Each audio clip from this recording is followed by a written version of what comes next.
ते काय म्हणले का नाही मी नाही ऐकलं. पण आणखीन तर काय मी त्यांना कधीच विरोधक मानलेला नाही. समाजालाही नाही पूर्ण त्यांनाही नाही. बघतो मी ऐकतो स्वतः. शेवटी त्यांना आता पुन्हा त्याचकडे लिहायचं असेल तर त्याला काय मराठ्यांचा नाविलाज आहे. मग नाव न घेता रोख मात्र कुणावरती होता असं देखील चर्चा केली जाते की आणि एका सभेमध्ये नाही तर 2-3 सभेमध्ये तेच सांगितलं की सभा करून उपोषण करून आरक्षण भेटत नसतं, त्याच्यासाठी कायद्याच्या चौकटीतून जावं लागतं आणि ते राज्य सरकारने द्यावं असं देखील त्यांचं पुढचं स्टेटमेंट होतं की राज्य सरकारने तो आरक्षणाचा प्रश्न आहे तो मार्गी लावा.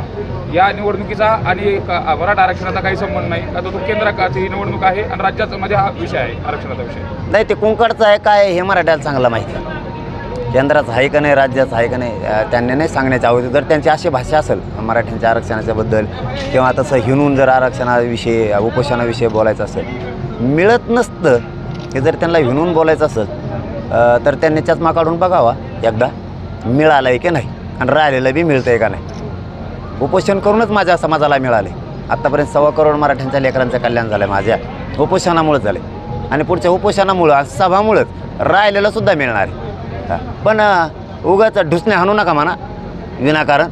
मी जर ढुसणे आणायला लागलो ना तर मग मी कोणाला सोडित नाही. उगाच मी तुमच्या वाटाला गेलेलो नाही, माझ्या वाट्यावर यायचं नाही. मी आत्तापर्यंत कसलाच बरोबर शब्द आणखीन काढलेला नाही की ते वाईट आहेत का चांगले आहेत का कसले आहेत. बळच जर मग अंगावर घ्यायचा प्रयत्न केला तर मी मागं सरकारणार. कारण पूर्वी वेगळं होतं, माझा समाज एक नव्हता. तुमचं साधंच होतं. आम्हाला आमच्यावर अन्याय करायला ते करायला माझा समाज एक आहे. आता अन्याय खपून घेत नसतो आणि ऐकत बी नसतं. हे सुद्धा त्यांनी ध्यानात ठेवावं. एबीपी माझा, उघडा डोळे बघा नीट.